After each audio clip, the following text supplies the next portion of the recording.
ሰላም ቤተሰብ እንዴት ናችሁ? ደህና ናችሁ ወይ? እኔ በጣም ደህና ነኝ፣ እግዚአብሔር ይመስገን። ባላችሁበት ሰላማችሁ ብዝት ይበልኝ።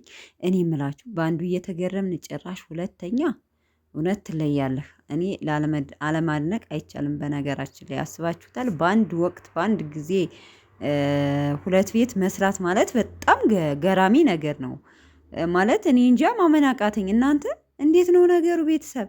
በዚህ ላይ ሀይሚ ለማስደሰት ለራሱ ቤት እየሰራ ነው። በዚህ ደግሞ ለእናቱ እኔስ እንዴት ከአዲስ ቤት ቁጭ ብዬ እኔስ እናቴን ደግሞ ፏ ካለ ቤት አስቀምጣታለሁ በማለት ማለት ነው። አይታችሁ ከሆነ ያው ሶፋ ምናምን ምናምን አልገባበትም እንጂ ሰራሚኩ ጅብሰሙ ምናምን መብራቱ ምናምን ገብቶበታል። በጣም ነው የሚያምረው ማለት ነው። እና ኧረ ቡራ አልተቻለም እናንተ ሳይመስልበት እውነት ለመናገር እንዴት በአጭር ጊዜ ውስጥ በነገራችን ላይ ያው ቡታጅራ ትንሽ ወጣ ስለሚል ትንሽ ቀለል ሊል ይችላል ማለት ነው ይመስለኛል። እና ግን በብሎኬት መስራት ማለት እንግዲህ በጣም ከባድ ነው።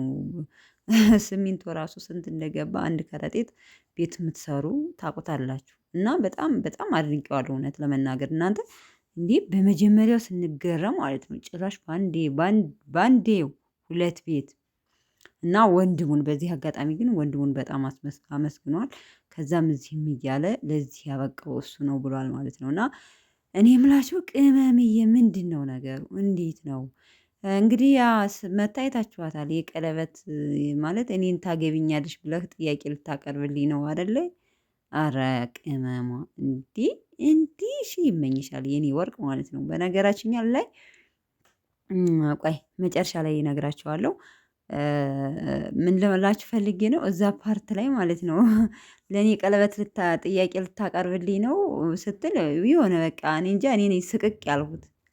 ምክንያቱም ቅመምዬ ተለምና ተንበርክካ ተለምና የምትገባ ልጅ ስለሆነች ነው እንደዛ ያልኩት። ያው በነገራችን ላይ ብሩኬ ሀብሉን ለምን ታስረዋለህ? አንተ የኔ ነኝ፣ ስለዚህ ሌላ ስጦታ የሰጠህን ለምን ታስራለህ ብላ ዛሬም ቅሬታ አቅርባ አውልቅ ብለዋለች። ብሩኬ ደግሞ አንቺ የኔ አይደለሽም አላለም መሰላችሁ? እኔ አንቺ አይደለሁም። ምክንያቱም ስትፈልጊኝ የሆነ ደስ ባለሽ ሰዓት እፈልግሃለሁ ያንተ ነኝ፣ ደስ ባላለሽ ሰዓት ደግሞ ያንተ አይደለሁም የምትይኝ ሰው አይደለሁም። ስለዚህ እኔ የራሴን ህይወት እጀምራለሁ ከቤቴ ስል የቱ ህይወት ነው የምትጀምረው ከኔ ውጭ ብላ ያው ተናዳ ተናግራለች ማለት ነው። ለማንኛውም በጣም እናቱን አስደስቷል። ጀግና ያራዳ ልጅ ማለት በጣም ተደስቼበታለሁ በነገራችን ላይ ማለት ነው። እና ይመችህ ቡራዬ የሙሽ ቀብራራ ማለት ነው። እናት አባት ግን ወልዶ እናትን ሲያኮራ እናት አባትን ሲያኮራ ደስ አይላችሁም? መመረቅ እኮ ነው። እመቤቴን በቤተሰብ መመረቅ ይባላል። እና በጣም የሚያስደስት ነገር ነው ማለት ኑሯችሁ ቤተሰብን ማስደሰት ቤተሰብን ማገዝ መርዳት አያስደስታችሁም? ወይኔ አምላኬ እውነት ለመናገር እንደ ሁላችንም ቤተሰቦቻችን የምናስደስት ያድርገን። ራሳችን ከቻልን በኋላ ሲተርፈን ቤተሰብ እንጂ ለቤተሰብ ራሳችን እንትን ህይወታችን እንትን ማለት የለብንም። ሴቶች በተለይ እድሜያችን መሄድ አለ፣ በሰዓቱን አግብተን መውለድ አለ። እና እንደዛ ነው ውዶችዬ። ለማንኛውም እንደው ባላችሁበት ሰላማችሁ ብዝት ይበልኝ።